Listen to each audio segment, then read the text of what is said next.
Friends, good evening. स्वागत है आपका एक बार फिर से एक नए न्यूज सेशन में। आज की डेट है 9 अप्रैल और ये द हिंदू का एक आर्टिकल है जिसके जरिए हम अपनी इंग्लिश को इम्प्रूव करेंगे। उम्मीद है सेशन आपको समझ में आएगा, काफ़ी इंपॉर्टेंट न्यूज़ भी है। तो चलिए स्टार्ट करते हैं इसकी हेडलाइन से, क्या कुछ है। कह रहा है in Iran Trump faces the limits of American power. यानी ईरान में, यानी ईरान के साथ युद्ध में ट्रम्प ने फेस मतलब सामना किया, द लिमिट्स यानी सीमाओं का, लिमिटेशन का, ऑफ अमेरिकन पावर अमेरिकी शक्तियों के। यानी कि ईरान के साथ युद्ध में ट्रम्प ने अमेरिकी शक्ति की जो लिमिटेशन है, जो उसकी सीमाएं हैं, उसका सामना किया। इसका मतलब है ईरान के साथ युद्ध में पता चला ट्रम्प को कि अमेरिका की जो शक्तियां हैं वो क्या हैं, लिमिट्स हैं, लिमिट है, लिमिटेड है, ऐसा नहीं कि वो अनलिमिटेड है। ठीक है, तो चलिए क्या कुछ हुआ है, क्या कुछ देखते हैं, सब कुछ समझते हैं सिनेरियो को। थोड़ा सा इसको जूम करते हैं ताकि आपको दिखे अच्छे से।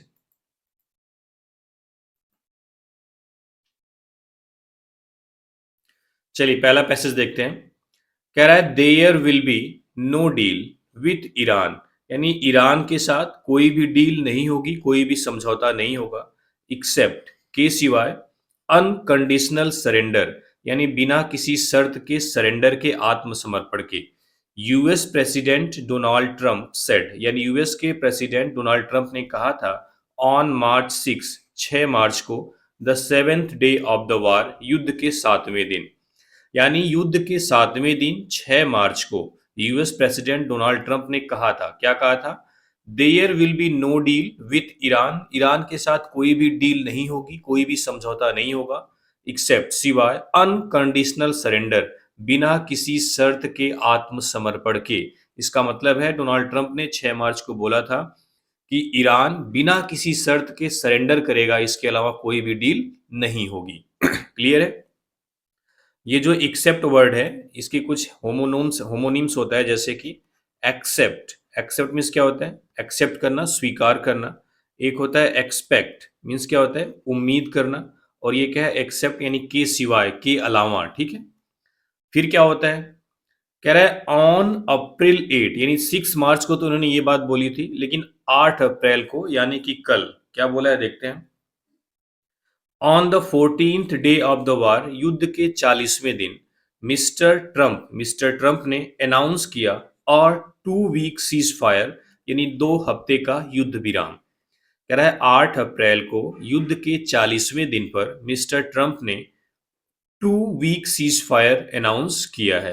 ये जो आर्टिकल आया हुआ है, ये नाउन सीज फायर के लिए आया हुआ है। ठीक है, और ये जो 2 वीक जो हाइफेनेटेड नाउन दिख रहा है आपको, यहाँ पे एडजेक्टिव की तरह काम कर रहा है, इसलिए 2 होने के बावजूद यहाँ पे हमने वीक किया है, वीक्स नहीं किया है। क्लियर है।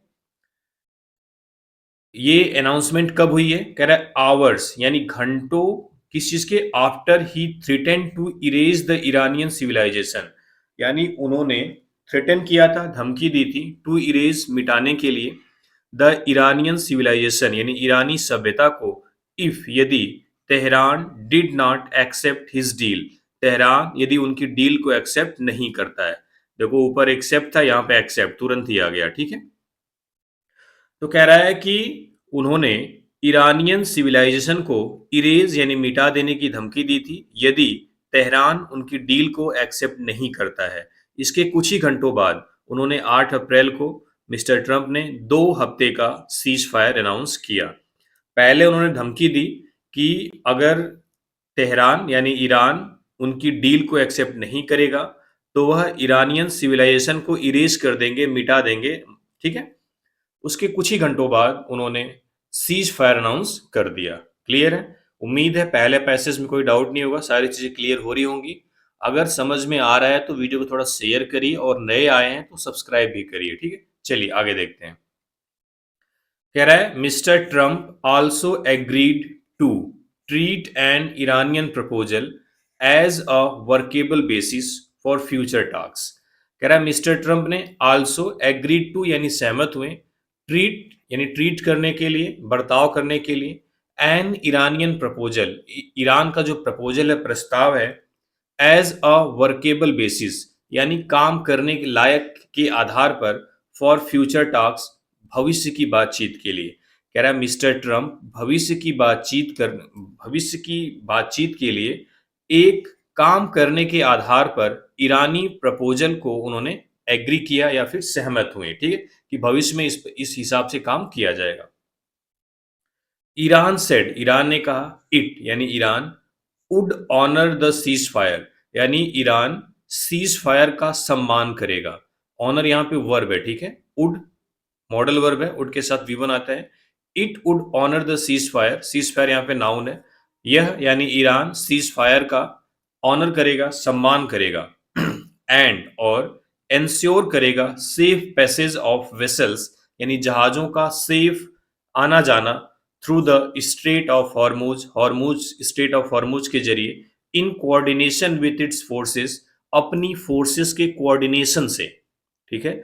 ईरान ने कहा कि वह सीज फायर का सम्मान करेगा और यह सुनिश्चित करेगा कि वह अपनी फोर्सेस यानी अपनी सेना के कोऑर्डिनेशन से स्ट्रेट ऑफ हॉर्मुज के जरिए जो जहाज है, जो वेसल्स हैं, उनका सेफ पैसेज यानी सुरक्षित उनको उनका आवागमन मूवमेंट करेगा, ठीक है।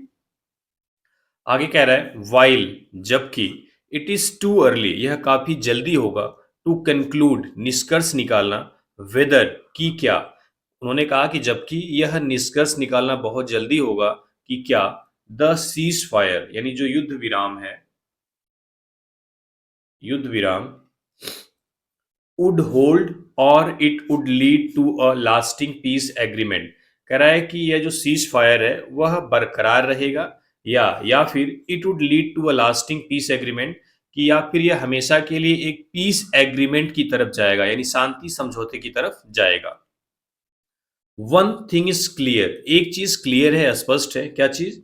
The US Israeli war on Iran, यानी यूएस इजरायली युद्ध ईरान पर हैज नॉट जस्ट फेल्ड, वह सिर्फ फेल नहीं हुआ है, टू अचीव करने में, पाने में, इट्स डिक्लेयर्ड ऑब्जेक्टिव, अपना घोषित उद्देश्य, जो उन्होंने डिक्लेयर्ड ऑब्जेक्टिव किया था स्टार्टिंग में, उसको सिर्फ पाने में ही फेल नहीं हुआ है, बट आल्सो, बल्कि रीइंफोर्स्ड ईरान स्टैंडिंग, बल्कि ईरान की जो स्टैंडिंग है उसको रीइंफोर्स किया है और मजबूत किया है, किसके रूप में?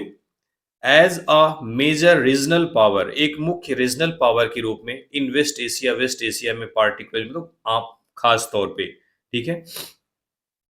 देखो यहां से कह रहा है कि वन थिंग इज क्लियर, एक चीज तो स्पष्ट है कि ईरान पर यूएस इजरायली वार ने has not just failed to achieve its declared objective, यानी यूएस इजराइल वार, किसके ऊपर? ईरान पर, ये जो वार था उसने न सिर्फ अपना डिक्लेयर्ड ऑब्जेक्टिव यानी घोषित उद्देश्य पाने में फेल हुआ है, बल्कि खास तौर पे वेस्ट एशिया में ईरान को एक मुख्य क्षेत्रीय पावर के रूप में मजबूत किया है, ठीक है। सामने आया है ईरान कि वेस्ट एशिया में एक मजबूत पावर है, किसकी वजह से हुआ है? यूएस इजराइल वार का रिजल्ट आप कह सकते हो, ठीक है। आगे कह रहा है व्हेन, जब, he launched the war on February 28, जब उन्होंने 28 फरवरी को युद्ध शुरू किया था, Mister Trump outlined 5 broad objectives, Mister Trump ने 5 ब्रॉड उद्देश्य आउटलाइन किए थे, सामने रखे थे, बताए थे, क्या क्या था? To raze Iran missile industry to the ground, raze मतलब यहाँ पे मिटाना, नष्ट करना, तबाह करना, कह रहा है ईरान की जो missile industry to the ground है उसको नष्ट करना, पहला ऑब्जेक्टिव था। दूसरा, to annihilate Iran navy, Iran की जो नेवी है उसको एनिहिलेट करना, ये जो एनिहिलेट और रेज है आप सिनोनिम्स बोल सकते हो, ठीक है। एनिहिलेट मींस भी क्या होता है? डिस्ट्रॉय करना, नष्ट करना, ठीक है, डिस्ट्रॉय। टू इंश्योर, यह सुनिश्चित करना दैट कि Iran proxies could no longer destabilise the region, जो ईरान के प्रोक्सीज हैं, जो ईरान के प्रतिनिधि हैं, जो लीडर हैं, could no longer destabilise the region, वह उस क्षेत्र को अस्थिर न कर सकें। तीसरा था, चौथा, to prevent Iran from ever obtaining a nuclear weapon, यानी टू प्रिवेंट ईरान, ईरान को रोकना, from ever obtaining a nuclear weapon, कभी भी न्यूक्लियर वेपन को प्राप्त करने से, ऑब्टेनिंग मींस क्या होता है? प्राप्त करना, पाने से। एंड पांचवी, to bring about regime change, और जो शासन है उसमें परिवर्तन लाना, नन ऑफ दिस यानी इनमें से कोई भी नहीं, हैज बीन मेट पूरी हुई, यानी इनमें से कोई भी डिमांड, कोई भी ऑब्जेक्टिव पूरा नहीं हुआ। तो कह रहा है 28 फरवरी को जब युद्ध शुरू हुआ तो मिस्टर ट्रंप ने 5 अपनी ब्रॉड ऑब्जेक्टिव, यानी 5 डिमांड बोल सकते हो, उद्देश्य बोल सकते हो, उन्होंने सामने रखा था। अब वहां से, यहां से लेके यहां तक उन पांचों ऑब्जेक्टिव के बारे में बताया है। एक बार दोबारा से देख लेते हैं। पहला ऑब्जेक्टिव था to raze Iran's missile industry to the ground, यानी कि जो ईरान की मिसाइल इंडस्ट्री है टू द ग्राउंड, ग्राउंड के लिए उसको रेज करना, मिटा देना, नष्ट कर देना। दूसरी मांग थी to annihilate Iran's navy, Iran की नेवी को एनहिलेट करना, यानी कि तबाह कर देना। तीसरी थी यह सुनिश्चित करना कि जो ईरान के प्रतिनिधि हैं, जो ईरान के लीडर हैं, वह ज्यादा लंबे समय तक इस क्षेत्र को अस्थिर न कर सकें। चौथा था न्यूक्लियर वेपन पाने से ईरान को रोकना, to prevent Iran from ever obtaining a nuclear weapon. Last था to bring about regime change, यानी शासन में बिल्कुल चेंज लाना। तो कह रहा है ये जो 5 उनकी ऑब्जेक्टिव थे वह पूरे नहीं हुए। ठीक है, नन ऑफ दीज, यहाँ पे नन ऑफ दीज भी कर सकते हो आप। ठीक है, इनमें से कोई पूरा नहीं हुआ।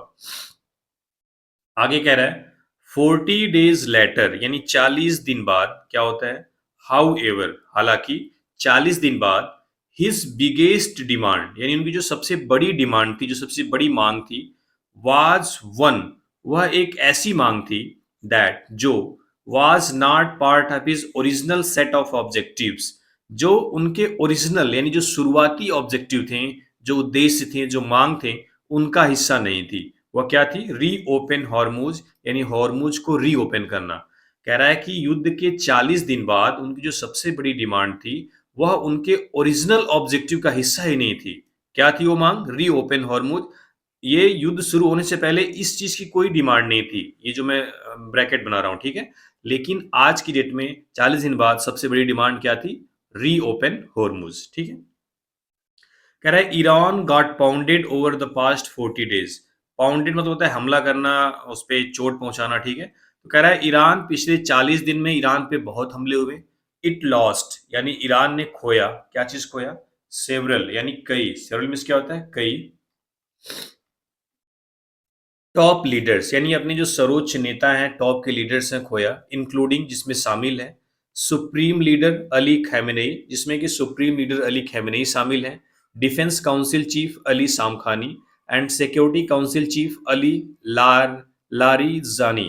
ये तीनों इसमें शामिल हैं खास करके। ठीक है, ये नाम है, इसको एक्सप्लेन क्या करें। कह रहा है इट्स, यानी इसकी, यानी ईरान की, पोसेसिव एडजेक्टिव है। मैन्युफैक्चरिंग फैसिलिटी, यानी ईरान की जो मैन्युफैक्चरिंग फैसिलिटीज है, यानी जो कारखाने हैं, पेट्रोकेमिकल कॉम्प्लेक्सेस हैं, गैस फील्ड्स है, ऑयल डिपोर्ट्स है, यानी जो ऑयल के गोदाम है, रेल ट्रैक्स है, यूनिवर्सिटीज है, एंड इवन ब्रिजेस, और यहाँ तक कि जो पुल हैं, वर बॉम्ब्ड, उन पर भी बॉम्ब फेंका गया, उन पर भी बमबारी की गई। The damage is a major setback, यानी जो डैमेज, जो क्षति हुई, जो नुकसान हुआ है, ये एक बड़ा सेटबैक है फॉर एन इकोनॉमी, एक ऐसी इकोनॉमी के लिए ऑलरेडी इन क्राइसिस, जो पहले से ही क्राइसिस में है, संकट में है। यानी ये सारी चीजें, इन सारी चीजों पर बम फेंकना से जो डैमेज हुआ है वह एक बड़ा सेटबैक है, बड़ी हार है, बड़ा पराजय है, बड़ा झटका है एक ऐसी इकोनॉमी के लिए जो पहले से ही क्राइसिस में है, संकट में है। ठीक है, अब कह रहा है भाई ईरान इतना बड़ा, इतना पावरफुल तो नहीं था, लेकिन ईरान ने ऐसा क्या किया जिसकी वजह से अमेरिका को, यहाँ पे हम देखें तो अमेरिका को स्ट्रेटेजिकली डिफीट का ही सामना करना पड़ा है। ये हम विन नहीं कह सकते हैं कि ऑस्ट्रेलिया, सॉरी, अमेरिका ने इस जंग को जीता है। ठीक है, तो कह रहा है ईरान की जो 3 मूव्स थे, जो 3 चाल थी, जो 3 स्टेप थे बड़े बड़े, जो जिसका उसे फायदा मिला है, देखते हैं क्या कुछ है। कह रहा है बट, लेकिन ईरान मेड 3 मूव्स, ईरान ने 3 चालें चली, दैट अलाउड इट, जो इसे अलाउ की, टू प्ले, टू प्ले के बाद यहां से लेके, but Iran made 3 moves that allowed it to play. कह रहा है लेकिन ईरान ने 3 ऐसी चालें चली जो इसको, इस गेम को, या फिर इस युद्ध को लड़ने में अलाउ किया, या इस चीज को, जो आज चीज हुई है, जो सीज फायर हुआ है, यहां तक पहुंचाने की अनुमति दी। कौन सी 3 चालों की वजह थी, 3 चालें कौन सी थी, कह रहा है व्हाट, जिसे Trita Parsi of the Quincy Institute, Quincy Institute के त्रिता पारसी ने कास्ट द लॉन्गर गेम, इसे एक बड़ा गेम कहा। कह रहा वह कौन सी तीन चालें ऐसी थीं जिसे जिसने यहां तक ईरान को लाने में मदद की, और जिसे त्रिता पारसी इंस्टीट्यूट क्विंसी के उन्होंने एक बड़ा गेम कहा। उन तीन चीजों को जानते हैं, ये तीन चीज इंपॉर्टेंट है, ठीक है। करा फर्स्ट, पहली चीज, it ensured that decapitation would not affect the coherence of the state और its ability to fight back. पहली चीज, इट इंश्योर्ड यानी इस युद्ध ने यह सुनिश्चित किया दैट की डिकैपिटेशन मीन्स होता है सबसे इंपॉर्टेंट था, डिकैपिटेशन मीन्स किसी के सर को काट देना। यहाँ यहाँ पे डिकैपिटेशन का मतलब है किसी के शीर्ष नेता को मार देना, शीर्ष जो लीडरशिप है उसको खत्म कर देना। तो कह रहा है decapitation would not affect the coherence of the state. कह रहा है डिकैपिटेशन यानी किसी के स्टेट के शीर्ष नेता को मार देना, स्टेट की जो कोहेरेंस है, जो न्याय संगतता है, उसको खत्म नहीं करती, यानी उसके वजूद को खत्म नहीं करती, या फिर उसके फाइट बैक करने की एबिलिटी को भी खत्म नहीं करती, यानी उस पर प्रभाव नहीं डालती है। पहला ये इफेक्ट था उसका। कह रहा है a strategy likely put in place after the June 2025 war, एक ऐसी स्ट्रेटजी जो जून 2025 के युद्ध के बाद सामने आई। कब? व्हेन, जब Israel killed multiple Iranian military leader, जब इजराइल ने कई ईरानियन मिलिट्री लीडर्स को मार दिया, ठीक है। तो कह रहा है सबसे पहली चीज जो सबसे इंपॉर्टेंट चीज सामने आई, कह रहा है कि जून 2025 के बाद जब इजराइल ने ईरान के कई मिलिट्री लीडर्स को मार दिया, उसके बावजूद, इस मार देने को ही बोलते हैं डिकैपिटेशन, इसने उस स्टेट की जो फाइट बैक करने की एबिलिटी है, या फिर जो स्टेट का कोहेरेंस है, स्टेट की जो ताकत है, उस पर कोई प्रभाव नहीं पड़ा। समझ रहे हैं आप? स्टार्ट युद्ध के पहले दूसरे दिन ही उसके टॉप लीडर्स खैमनेई को मार दिया गया। उसके बावजूद ये युद्ध इतना लंबा रहा और लास्ट में सीज फायर हुआ, तो ये एक बड़ी चीज है, ठीक है। कह रहा सेकंड, दूसरी चीज क्या है जो ईरान ने बड़ा इंपॉर्टेंट किया? पहली चीज तो वो अपने स्टेट की जो एबिलिटी है फाइट बैक करने की, उसको कायम रखे सुप्रीम लीडर के मारे जाने के बावजूद। दूसरा चीज है ईरान इमीडिएटली रीजनलाइज्ड द कन्फ्लिक्ट। दूसरी चीज सबसे इंपॉर्टेंट, ईरान ने क्या किया? ईरान ने तुरंत इस कन्फ्लिक्ट को क्षेत्रीय संघर्ष बना दिया। कैसे? By attacking American basis, American base को अटैक करके इन द पर्सियन गल्फ, पारस की खाड़ी में, यानी जो पारस की खाड़ी में जितने भी देश हैं वहां पे जो अमेरिकन बेस हैं उस पर अटैक करके, उस पर हमला करके ईरान ने इस कन्फ्लिक्ट को, इस लड़ाई को क्षेत्रीय लड़ाई बना दिया। यानी इसमें कई जो आसपास के पड़ोसी थे उनको भी शामिल कर दिया। क्यों? क्योंकि वह कहते थे कि अमेरिका का जो बेस है वो इन देशों में है, पर्सियन गल्फ में, और वहां से ये हमला कर रहे हैं, तो सबसे पहले इनको टारगेट करो ताकि ये भी इस युद्ध का हिस्सा बन जाए, ठीक है। तो इस युद्ध को थोड़ा क्षेत्रीय युद्ध बना दिया। आगे देखते हैं। कह रहा है the accuracy and lethality of these strikes. कह रहा है जो एक्यूरेसी, जो सटीकता थी, और जो लेथेलिटी थी यानी जो घातकता थी, ऑफ दीज स्ट्राइक्स, इन हमलों की, इन हमलों की जो एक्यूरेसी थी और ये कितने भयानक थे, सजेस्ट, ये सजेस्ट करता है, बताता है दैट की Tehran had prepared for this moment, Tehran इस मोमेंट के लिए प्रिपेयर हो चुका था। कह रहा है कि ये जो हमले हुए पारस की खाड़ी के जो देश हैं उनमें जो अमेरिकन बेस थे उन पर, यह चीज दर्शाता है कि तेहरान इस मोमेंट के लिए प्रिपेयर था। As Vali Nasr of Johns Hopkins University, यानी जॉन्स हॉपकिन यूनिवर्सिटी के Vali Nasir told the Hindu, told मतलब हिंदू से बताए, क्या बताए?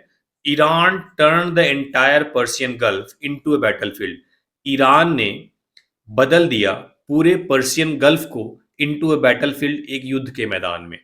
मतलब ईरान डायरेक्ट अमेरिका पे नहीं, अमेरिकन बेसिस पे हमला करता था जो कि पर्सियन गल्फ में स्थित थे। तीसरी चीज क्या है? सबसे इंपॉर्टेंट चीज यही है, by taking control of the straight of Hormuz, straight of Hormuz का कंट्रोल लेकर के, कंट्रोल लेते ही पूरा देश प्रभावित हुआ। वही कह रहा है by taking control of the straight of Hormuz. तीसरी सबसे इंपॉर्टेंट चीज जो ईरान के लिए रही वो क्या थी? स्ट्रेट ऑफ हॉर्मुज का कंट्रोल लेकर के। ऐसा लेकर के क्या हुआ, ईरान ने ड्रैग्ड द ग्लोबल इकोनॉमी, यानी कि जो ईरान है उसने जो वैश्विक इकोनॉमी यानी पूरी दुनिया की इकोनॉमी को घसीट दिया इनटू द वार, इस युद्ध में, launched by the US and Israel, जो कि यूएस और इजराइल द्वारा शुरू किया गया था। कह रहा है स्ट्रेट ऑफ हॉर्मुज पर कंट्रोल लेकर के ईरान ने यूएस और इजराइल द्वारा शुरू किए गए युद्ध में पूरे विश्व की इकोनॉमी को घसीट दिया, ला दिया। ठीक है, आगे देखते हैं। कह रहा है over the past few weeks, यानी पिछले कुछ सप्ताह से mister Trump repeatedly declared victory, यानी मिस्टर ट्रंप ने बार बार विक्ट्री को डिक्लेयर किया, बट लेकिन such declarations failed to convince even his allies. लेकिन कह रहा है इस तरीके का डिक्लेरेशन यानी विक्ट्री का declaration failed to convince, convince करने में फेल रहा इवन हिज एलाइज, यहां तक कि अपने जो उनके एलाइज थे, उनके जो सहयोगी दल थे उनको भी।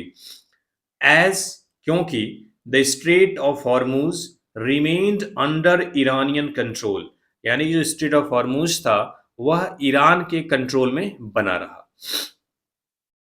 The US had no easy option, यानी यूएस के पास कोई भी आसान रास्ता नहीं था। Mister Trump faced three possible ways, यानी मिस्टर ट्रंप को तीन संभव रास्ता दिखाई दिया आउट आने का, यानी मिस्टर ट्रंप को तीन संभव रास्ता दिखाई दिया। क्या क्या? पहला था he could declare victory and withdraw, वह विक्ट्री डिक्लेयर करते और बाहर निकल आते हैं कि हम जीत गए, effectively leaving the straight in Iran hand, और जो स्टेट था, जो स्टेट ऑफ हॉर्मुज था, उसको ईरान के हाथों छोड़ करके। लेकिन एक ऐसा मूव होता है दैट, जो कह रहा है अगर वो छोड़ के ईरान के हाथ में था तो एक ऐसा ही स्टेप हो जाता है, एक ऐसा कदम हो जाता है दैट वुड बी सीन, जो देखा जाएगा as a huge strategic defeat, एक बड़ी रणनीतिक तौर पे हार के रूप में। ठीक है, तो ये कर नहीं पाते। कह रहा है कि पहला सबसे आसान रास्ता ट्रम्प के पास था कि वह डिक्लेयर्ड विक्ट्री, यानी वह विक्ट्री को डिक्लेयर करते और वापस चले आते और ईरान के हाथ में स्टेट ऑफ हॉर्मुज को छोड़ देते, लेकिन यह कहीं ना कहीं उनकी एक स्ट्रेटजिक हार होती। दूसरा रास्ता उनके पास क्या था, he could escalated further, escalate further, further यानी वह आगे युद्ध को बढ़ा सकते थे। स्केलेट यानी युद्ध को आगे बढ़ाना, फर्दर मतलब आगे। कह रहा वह युद्ध को और आगे बढ़ा सकते थे, युद्ध की जो इंटेंसिटी थी उसको बढ़ा सकते थे, होपिंग, यह उम्मीद करके, दैट की हैवियर स्ट्राइक यानी भारी हमले वुड फोर्स ईरान, ईरान को फोर्स करेंगे टू फ्लिंच, वापस लौटने में, एंड मेक कंसेशन और कुछ रियायत देने में। कह रहा है दूसरी चीज अमेरिका यह कर सकता था कि वह युद्ध को आगे बढ़ा सकता था इस उम्मीद में, देखो कुड स्केलेट फर्दर, स्केलेट का मतलब यहाँ पे युद्ध की जो इंटेंसिटी है उसको बढ़ा देना, इस उम्मीद में कि जो हैवियर स्ट्राइक्स हैं, जो हैवी हमले हैं, जो भारी हमले हैं, वह क्या करेंगे, ईरान को फ्लिंच करने में, ईरान को थोड़ा सा वापस करने में और उसको रियायत करने में हैवियर स्ट्राइक फोर्स करेंगे, ठीक है, मजबूर करेंगे। बट लेकिन दिस कैरिड इनॉर्मस रिस्क, लेकिन इसमें बहुत ज्यादा रिस्क था, एज, क्योंकि Iran could counter escalate bye attacking energy facilities. कह रहा है लेकिन इसमें रिस्क ये था कि ईरान भी काउंटर एस्केलेट कर देता, यानी वापस से हमला कर देता। कैसे? बाय अटैकिंग एनर्जी फैसिलिटीज, यानी एनर्जी फैसिलिटीज पर हमला करके अक्रॉस द गल्फ, पूरे गल्फ में जो भी अमेरिकन बेसिस हैं वहां पे एनर्जी फैसिलिटीज पर हमला कर देता, and militarily shutting the straight, और मिलिटरली सटिंग द स्ट्रेट, और सैन्य तरीके से स्ट्रेट को बंद कर देता। ठीक है, कह रहा है कि अमेरिका के पास पहला रास्ता यहां तक था, दूसरा रास्ता यह था कि वो युद्ध को बढ़ा देता, भारी भारी हमले करता, जिससे जो ईरान था वह फ्लिंच हो जाता, यानी कि थोड़ा सा वापिस आता या फिर पीछे हटता और रियायतें देने पे मजबूर हो जाता। लेकिन इसमें एक इनॉर्मस रिस्क था, एक बड़ा रिस्क था। इनॉर्मस रिस्क क्या था? बड़ा रिस्क था। क्यों?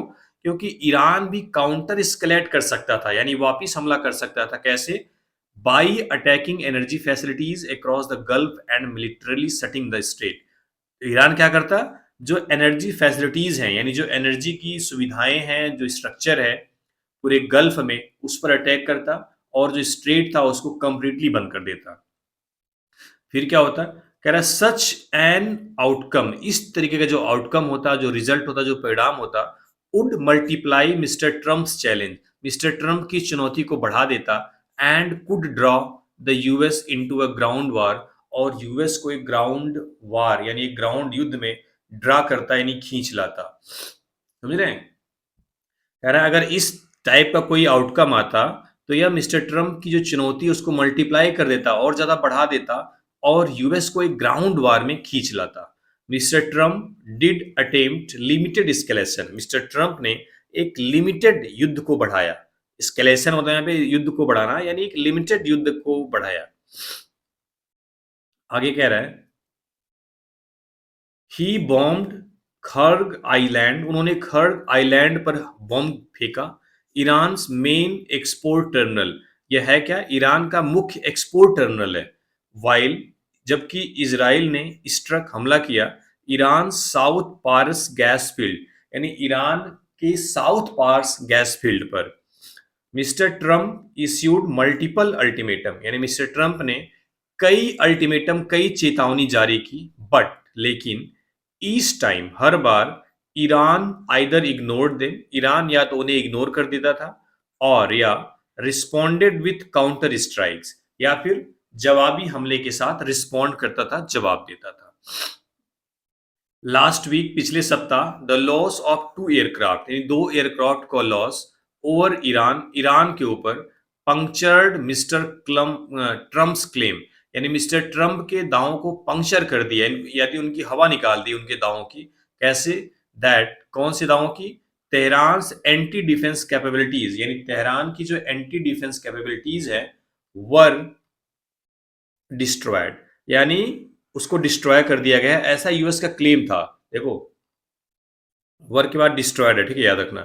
कह रहा है पिछले सप्ताह मिस्टर ट्रम्प का ने पिछले सप्ताह ईरान के ऊपर दो एयरक्राफ्ट का जो लॉस हुआ, इसने मिस्टर ट्रम्प के इस दाव को पंक्चर कर दिया, यानी उसको मतलब बेबुनियादी बता दिया कि तेहरान की जो एंटी डिफेंस कैपेबिलिटी जो उसको नष्ट कर दिया गया। यानी कि ट्रम्प ने यह दावा किया था कि तेहरान की एंटी डिफेंस कैपेबिलिटीज को नष्ट कर दिया गया है, लेकिन पिछले सप्ताह ईरान में दो एयरक्राफ्ट गिर गए थे, तो इससे उनका यह दावा भी क्या हो गया? नष्ट हो गया है, पंक्चर हो गया। ठीक है।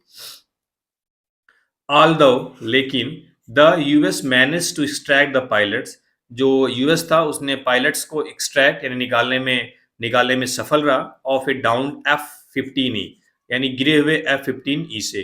It lost more aircraft in the process, और ये इस प्रक्रिया में और ज्यादा एयरक्राफ्ट लॉस्ट किया, खोया। तीसरा ऑप्शन कह रहा है Mister Trump's third option was, यानी मिस्टर ट्रम्प का तीसरा ऑप्शन था to seek a deal with Iran, Iran के साथ एक डील मांगना, whose unconditional surrender he had demanded. देखो, कह रहा है कि दो तरीके बता दिए ट्रम्प को, तीसरा बता रहा है कि मिस्टर ट्रम्प के पास जो तीसरा ऑप्शन था वह ईरान के साथ एक डील कर लेना था, लेकिन कह रहा है whose unconditional surrender he had demanded. कैसे ईरान के साथ? जिसका उसने शुरुआत में अनकंडीशनल सरेंडर की मांग की थी। पहली लाइन में आया था, कह रहा है कि जिस ईरान से उसने अनकंडीशनल सरेंडर की मांग की थी उससे ट्रम्प को डील कर लेना था। तो फिर अनकंडीशनल नहीं होती ना वो, यही चीज कह रहा है। तीनों में इनकी हार ही थी। ही चूज डिप्लोमेसी विद पाकिस्तान, वह पाकिस्तान के साथ डिप्लोमेसी को चूज की। N ally with close tie with Tehran, Pakistan है कौन? एक ऐसा सहयोगी दल with close tie with Iran, Tehran, जिसका तेहरान के साथ क्लोज टाई है, घने संबंध है। मीडिएटिंग, उन्होंने मीडिएट किया, पाकिस्तान ने मीडिएट किया, मध्यस्थता की। इवन एज, जबकि, he threatened to blow up Iran civilian infrastructure, उसने ईरान के सिविलियन इंफ्रास्ट्रक्चर यानी जो वहां के नागरिक जो ढांचे हैं उसको ब्लो अप यानी उसको उड़ा देने की धमकी दी थी। The plan was to use the threats to exact concession from Tehran for an exit path. Plan क्या था? ये बार बार धमकी देने का प्लान क्या था? The plan was to use the threats, यानी उनकी प्लान थी कि हम थ्रेट्स का इस्तेमाल करके to exact concession from Tehran, Tehran से हम एग्जैक्ट कंसेशन लेंगे, रियायत लेंगे, फॉर एन एग्जिट पथ, एक निकलने के रास्ते पे। यानी अमेरिका इस रास्ते से तो निकलना चाहता था, लेकिन उसकी हार थी कि क्या करे। हमने शुरुआत में बोला था अनकंडीशनल सरेंडर करवाएंगे, लेकिन कुछ भी नहीं हुआ। तो वही कह रहा है, the plan was to use the threat, यानी प्लान यह था कि हम थ्रेट का इस्तेमाल करके जो कंसेशन है उसको ले पाएंगे तेहरान से निकलने के लिए, यहाँ इस युद्ध से निकलने के लिए, ठीक है। टेबल हैव टर्न, लेकिन टेबल बदल गया, यानी चीजें बदल गई। आप यहाँ से आगे से अपने आप से पढ़ लेना। उम्मीद है यहाँ तक समझ में आया होगा। थोड़ा सा सेशन बड़ा था, बहुत ही बड़ी न्यूज थी, लेकिन इंपॉर्टेंट थी इसलिए इसको कवर किया गया। चलिए, थैंक यू वेरी मच।